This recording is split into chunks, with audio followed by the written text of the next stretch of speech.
नमस्कार, आप देख रहे हैं के भारत न्यूज और मैं हूं आपके साथ कैफ खान। आज मैं आपको जिस शख्सियत के बारे में बताने जा रहा हूं वह किसी भी परिचय का मोहताज नहीं है। जी हाँ, मैं बात कर रहा हूं बिहार के मुख्यमंत्री नीतीश कुमार की। इनका जीवन काफ़ी संघर्षों से भरा हुआ था, लेकिन उनके जीवन की उठापटक ने उन्हें और भी ज़्यादा मजबूत बना दिया, जिसके चलते वो आज बिहार में अपना इतिहास रच चुके हैं। नीतीश कुमार का जन्म 1 मार्च 1951 में बिहार की राजधानी पटना से थोड़ा दूर बख्तियारपुर के एक साधारण से परिवार में हुआ था।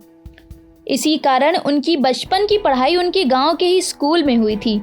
वो बचपन से ही पढ़ाई में बहुत अच्छे थे। फिर वो बिहार कॉलेज ऑफ इंजीनियरिंग, जिसे आज NIT पटना के नाम से जाना जाता है, वहां से नीतीश ने इलेक्ट्रिकल इंजीनियरिंग की शिक्षा हासिल की और बिहार विद्युत बोर्ड में कुछ समय तक नौकरी की। समाज सेवा में रुचि होने के कारण नीतीश कुमार ने अपनी नौकरी छोड़ दी।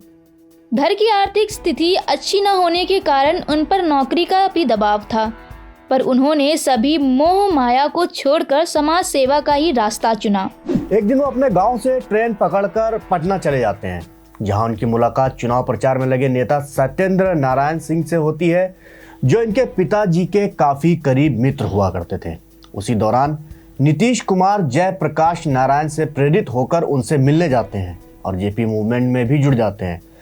वहीं उनकी मुलाकात कर्पूरी ठाकुर, राम मनोहर लोहिया, BP सिंह और जॉर्ज फर्नांडिस जैसे दिग्गज समाजवादी नेताओं से होती है।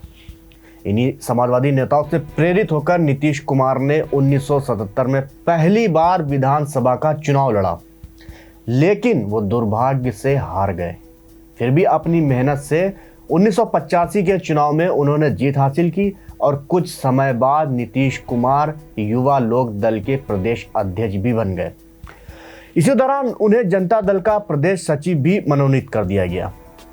लोकसभा चुनाव से मिली जीत के बाद अटल बिहारी वाजपेयी की सरकार में इन्हें केंद्र मंत्री का पद दिया गया। इनके काम को देखते हुए कृषि राज्य मंत्री का दायित्व दिया गया। कुछ समय बाद इनकी पार्टी बिखर चुकी थी और नेता भी वो फिर से समता पार्टी के लिए काम करने लगे थे। नीतीश के एक्सपीरियंस और नॉलेज के कारण इन्हें रेल मंत्री बना दिया गया था। एक बार एक रेल दुर्घटना हो गई और नैतिकता के आधार पर नीतीश ने रेल मंत्री के पद से इस्तीफा दे दिया था।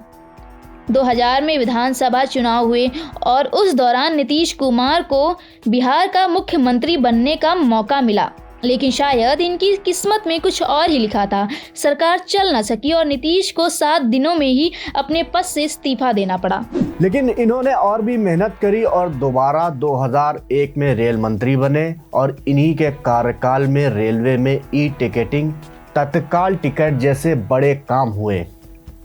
समय बीतता चला गया और 2005 में विधानसभा चुनाव हुए। नीतीश कुमार पार्टी का गठबंधन भारतीय जनता पार्टी से हुआ और फिर उन्होंने बिहार के मुख्यमंत्री पद की शपथ ली।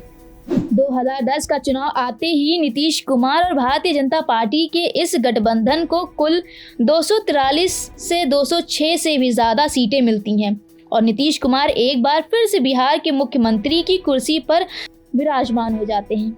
वक्त बदलता है, सहयोगी बदलते हैं, नीतीश कुमार के एक नए महागठबंधन का निर्माण करते हैं। 2015 के चुनाव में उन्हें अभूतपूर्व सफलता मिली और वे एक बार फिर बिहार के मुख्यमंत्री की कुर्सी पर विराजमान हो गए। बात करते हैं मुख्यमंत्री नीतीश कुमार के कार्यकाल में कुछ उपलब्धियों की। तो सबसे पहले मैं आपको बताऊंगा, बिहार का गरीबी दर भी लगातार घटा है उनके कार्यकाल में। 2004 से लेकर 2005 में जहां ये 54.4 था, वहीं ये घटकर वर्तमान में 33.74% हो गया। इसी तरह से 20.6% की गिरावट दर्ज की गई है।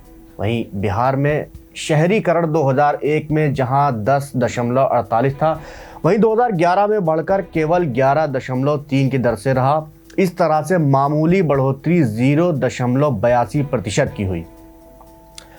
बिहार में शहरीकरण का दर बेहद कम है। ये हमारे बेहतर सुशासन और संतुलित विकास को दर्शाता है। अगर आगे बात करें तो बिहार के लोगों का मासिक व्यय ग्रामीण इलाकों में 2005 में जहां ₹417 मात्र था, यही वर्तमान में 1127 हो गया। इस तरह के मासिक व्यय में ₹710 की वृद्धि हुई है। बिहार के शहरी लोगों का मासिक खर्चा 2005 में 696 रुपए था, जो वर्तमान में बढ़कर 1507 हो गया है। इस तरह से रुपए 811 लोग ज्यादा खर्च कर रहे हैं। आगे अगर आपको बताएं तो ईज ऑफ डूइंग बिजनेस में भी बिहार लगातार सुधार किया है। 2005 में बिहार का स्कोर 16.4 था, वहीं वर्तमान की अगर बात करें तो ये बढ़कर 81.91 हो गया है। इस तरह से 65.5 की वृद्धि हुई है। प्रति व्यक्ति आय जीएसडीपी 2005 में जहां 8,773 था, ये बढ़कर 2019 में 47,541 हो गया। इस तरह से बिहार में लोगों का प्रति व्यक्ति आय रुपए 38,768 बढ़ गया है। प्रति व्यक्ति आय एनएसडीपी की अगर बात करें तो इसके अनुसार 2005 में जहां रुपए 7,914 था, वहीं ये बढ़कर 2016 और 2017 में 25,950 हो गया। इस तरह से रुपए 8,036 रुपए की वृद्धि हुई है। चलिए अब बात करते हैं नीतीश कुमार को मिले सम्मान एवं पुरस्कारों की। तो सबसे पहले मैं आपको बताऊं, अणुव्रत सम्मान श्वेतांबर तेरापंथ महासभा जैन संस्था द्वारा ये उनको दिया गया था, जो कि 2017 में उनको मिला था। इसके बाद जेपी स्मारक पुरस्कार से उन्हें सम्मानित करा गया था, जो कि 2013 में उनको दिया गया था।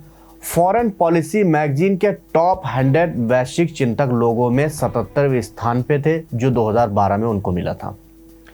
वहीं आगे बात करें XLRI जमशेदपुर द्वारा उनको जहां पे 2011 में सर जहांगीर गांधी मेडल से सम्मानित किया गया था। MSN Indian of the year 2010 में उनको सम्मानित करा गया था। NDTV Indian of the year राजनीति से उनको 2010 में सम्मानित किया गया था। आगे बताएं, Forbes Indian person of the year 2010 में मिला था।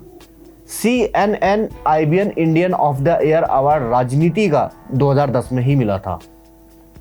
Economic times business reformer of the year 2009 में मिला था।